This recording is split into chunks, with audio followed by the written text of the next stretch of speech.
Bonjour et très heureux de vous retrouver pour découvrir ensemble les textes de la parole de Dieu de ce 5e dimanche ordinaire. Pour trouver une cohérence entre les trois textes que nous lisons ce dimanche, attachons-nous aux trois personnages qui sont au cœur des récits, Isaïe, Paul et Pierre. Dans chaque lecture, il est question d'appel et d'envoi en mission. La première lecture nous raconte la vision extraordinaire que vit le futur prophète Isaïe dans le temple. En réponse à l'appel du Seigneur, Isaïe s'engage. Me voici, envoie-moi. Dans la deuxième lecture, Paul transmet aux Corinthiens un résumé de la foi chrétienne avant de relire son propre chemin de foi. Il raconte comment lui qui persécutait les chrétiens est devenu apôtre. Enfin, dans l'Évangile, on voit Jésus enseigner les foules, puis entraîner Pierre sur la mer pour une pêche étonnante. C'est sur la mer que Simon, devenu Simon-Pierre, reçoit de Jésus la mission de devenir pêcheur d'hommes. Ces trois hommes, Isaïe, Paul et Pierre, nous interpellent pour recevoir du Seigneur, à notre tour, la mission de transmettre son message pour le salut de tous. Et commençons donc par la première lecture.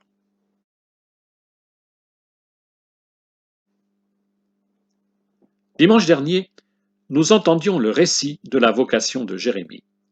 Dieu le connaissait déjà alors même qu'il n'était pas conçu dans le ventre de sa mère. C'est un autre récit de vocation que nous méditons ce dimanche, celui du prophète Isaïe. C'est vers l'an 740 avant Jésus-Christ que Dieu apparaît au prophète. Et nous voilà introduits dans la contemplation presque angoissante de la gloire de Dieu.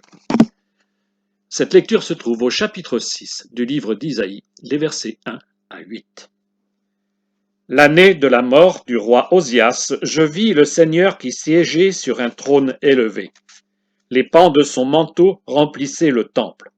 Des séraphins se tenaient au-dessus de lui. Ils se criaient l'un à l'autre. Saint, Saint, Saint, le Seigneur de l'univers. Toute la terre est remplie de sa gloire. Les pivots des portes se mirent à trembler à la voix de celui qui criait, et le temple se remplissait de fumée. Je dis alors, malheur à moi, je suis perdu, car je suis un homme aux lèvres impures. J'habite au milieu d'un peuple aux lèvres impures, et mes yeux ont vu le roi, le Seigneur de l'univers. L'un des séraphins vola vers moi, tenant un charbon brûlant qu'il avait pris avec des pinces sur l'autel. Il l'approcha de ma bouche et dit, « Ceci a touché tes lèvres, et maintenant ta faute est enlevée, ton péché est pardonné. » J'entendis alors la voix du Seigneur qui disait, « Qui enverrai-je? Qui sera notre messager ?» Et j'ai répondu, « Me voici, envoie-moi. » C'est une expérience étonnante que nous raconte le prophète. Il voit le Seigneur. C'est la puissance du Très-Haut qu'il contemple, effrayé. Et la vision fait peur. Elle est pleine de bruit, de cris et de fumée. Les mots du Sanctus que nous chantons le dimanche retentissent par la voix des anges. Le prophète se reconnaît indigne d'une telle vision, lui, pauvre petit homme pécheur. La brûlure d'un charbon rougi au feu vient purifier ses lèvres et effacer sa faute. Le prophète peut paraître devant Dieu. Et Dieu parle. Il interroge. Qui enverrai-je? Qui sera mon messager? La question laisse Isaïe libre de sa réponse. Il reprend les mots du vieux prophète Samuel. Me voici. Me voici, envoie-moi. C'est la réponse de ceux qui sont appelés au jour de leur ordination. Me voici. Mais c'est aussi le oui, comme celui de Marie, que chaque baptisé peut prononcer pour devenir à son tour prophète du Seigneur. Et mettons-nous maintenant à l'écoute de la deuxième lecture. Dimanche dernier, nous lisions le beau passage de la première lettre aux Corinthiens, l'hymne à l'amour de Paul. Oubliant le chapitre 14, où Paul donne des conseils précieux pour l'organisation de la vie communautaire, nous écoutons ce dimanche le début du chapitre 15. Cette lecture comprend deux parties. D'abord, un résumé de la foi chrétienne qu'on appelle kérigme, ce qui veut dire le cri en grec. Paul y résume en quelques mots ce qu'il a transmis, et ce qu'il a reçu et qu'il a transmis. Puis, il rappelle la place éminente des premiers grands témoins ou apôtres pour se ranger à leur suite comme le dernier des apôtres. dans la première lettre aux Corinthiens. Nous lisons les versets 1 à 11 du chapitre 15. Frères, je vous rappelle la bonne nouvelle que je vous ai annoncée. Cet évangile, vous l'avez reçu.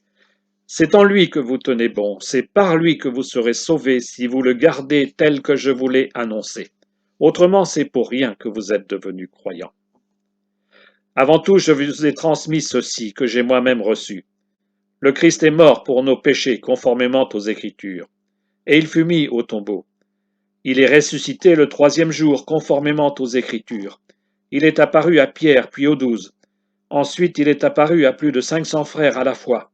La plupart sont encore vivants et quelques-uns sont endormis dans la mort. Ensuite, il est apparu à Jacques, puis à tous les apôtres. Et en tout dernier lieu, il est même apparu à l'avorton que je suis. Car moi, je suis le plus petit des apôtres. Je ne suis pas digne d'être appelé apôtre, puisque j'ai persécuté l'Église de Dieu. Mais ce que je le suis par la grâce de Dieu. Et sa grâce venant en moi n'a pas été stérile. Je me suis donné de la peine plus que tous les autres. À vrai dire, ce n'est pas moi, c'est la grâce de Dieu avec moi.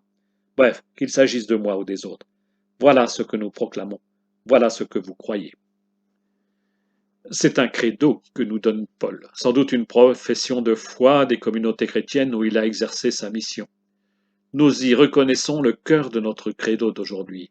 Et c'est bien là l'essentiel. Et quel est ce message? Christ est mort, Christ est ressuscité. Dans la suite du chapitre 15 que nous lirons dimanche prochain, Paul complétera. Christ est mort, Christ est ressuscité, mais aussi, comme lui, nous ressusciterons. C'est cette parole d'espérance que nous avons à proclamer aujourd'hui à temps et à contre-temps. Paul ose se situer comme un véritable apôtre, tout en rappelant que sa vie est le fruit du don gratuit du Christ. C'est par révélation que Jésus s'est fait connaître et l'a appelé à devenir son témoin, lui qui était un ennemi de la foi. À la suite de Paul, tout baptisé est appelé à devenir apôtre, témoin de la résurrection du Christ. Tout baptisé est donc prophète, comme Isaïe, et apôtre, comme Paul, chargé de transmettre pour le salut de tous ce que nous avons reçu de l'Église, la foi et l'espérance. Nous nous mettons maintenant à l'écoute de l'Évangile. Dimanche dernier, nous écoutions le début du chapitre 4 de Luc, et nous avons laissé Jésus à la sortie du village de Nazareth, où les gens lui voulaient du mal. Nous n'entendrons pas les 4 récits de miracles qu'il fera à son retour à Capharnaüm. Nous les avons déjà entendus l'année dernière dans l'évangile de Marc. Et nous voilà donc ce dimanche au début du chapitre 5 de Luc, sur les bords de la mer de Galilée. Pierre est là avec ses compagnons, il lave les filets. La journée est finie, il est temps de rentrer, sauf que le maître est là, en train de parler à la foule. Ce récit dit de la pêche miraculeuse est raconté dans les versets 1 à 11 du chapitre 5 de Luc. En ce temps-là, la foule se pressait autour de Jésus pour écouter la parole de Dieu, tandis qu'il se tenait au bord du lac de Génézareth. Il vit 2 barques qui se trouvaient au bord du lac. Les pêcheurs en étaient descendus et lavaient leurs filets. Jésus monta dans une des barques qui appartenait à Simon et lui demanda de s'écarter un peu du rivage. Puis il s'assit et de la barque il enseignait les foules. Quand il eut fini de parler, il dit à Simon, « Avance au large et jetez vos filets pour la pêche. » Simon lui répondit, « Maître, nous avons peiné toute la nuit sans rien prendre, mais sur ta parole, je vais jeter les filets. » Et l'ayant fait, ils capturèrent une telle quantité de poissons que leurs filets allaient se déchirer. Ils firent signe à leurs compagnons de l'autre barque de venir les aider. Ceux-ci vinrent, et ils remplirent les 2 barques à tel point qu'elles enfonçaient. À cette vue, Simon-Pierre tomba à genoux, aux genoux de Jésus, en disant, « Éloigne-toi de moi, Seigneur, car je suis un homme pécheur. » En effet, un grand effroi l'avait saisi, lui et tous ceux qui étaient avec lui, devant la quantité de poissons qu'ils avaient pêchés. Et de même Jacques et Jean, fils de Zébédée, les associés de Simon. Jésus dit à Simon, « Sois sans crainte, désormais ce sont des hommes que tu prendras. » Alors ils ramenèrent les barques au rivage et laissant tout, ils le suivirent. Nous voilà d'abord avec la foule au bord de la mer. Le maître parle. Les gens ont soif de cette parole au risque de la bousculade. Jésus réquisitionne la barque de Simon. Assis dans ce bateau, comme à Nazareth, dans la posture des rabbis du temple, le maître enseigne. On aimerait l'entendre. Mais Luc ne nous dit rien de cet enseignement. c'est plus loin dans l'Évangile que nous aurons enfin accès au message de Jésus. N'est-ce pas ce que nous faisons chaque dimanche, nous asseoir tout près de lui pour entendre sa parole? La journée est finie pour Simon, plutôt la nuit. Elle devrait l'être aussi pour Jésus qui a fini de parler. Mais ce n'est pas l'heure du repos. Pourtant Simon connaît son métier, c'est un professionnel de la mer. La journée de travail a été mauvaise. Et voilà que ce rabbi, qui ne connaît rien au travail, lui demande de retourner au large alors que les filets sont nettoyés. Mais Simon obéit. Alors imaginons. Sans doute a-t-il déjà rencontré Jésus, parlé peut-être avec lui, ou à tout le moins écouté d'une oreille tout en lavant les filets pour se laisser convaincre si facilement. Comme Simon, les messagers de la bonne nouvelle aujourd'hui ont sans cesse à reprendre la mer pour vivre l'appel du Seigneur à jeter les filets. Les filets se remplissent au-delà de l'imaginable. Il faut appeler les autres à l'aide car ça déborde. Simon fait l'expérience d'une parole efficace, cela tient du miracle. Comme Simon, il faut faire confiance quand l'apôtre d'aujourd'hui croit ramer dans le vide et travailler pour rien. Car le Maître, lui seul, peut remplir nos barques creuses. Comme Simon, il faut appeler à la rescousse, embaucher quand la tâche paraît trop lourde et qu'il faut chercher de l'aide.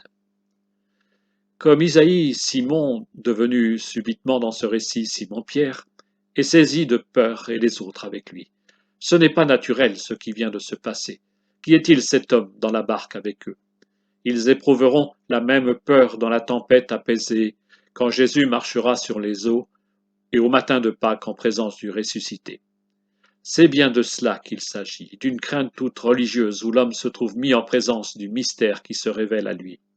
Et cette parole tout aussi mystérieuse pour les futurs apôtres, sois sans crainte, désormais ce sont des hommes que tu prendras. Voilà énoncé l'appel de Pierre à la mission, faire sortir des eaux troubles du péché et de la mort tous ces humains qui cherchent la vérité, la lumière de la foi et l'espérance d'être sauvés.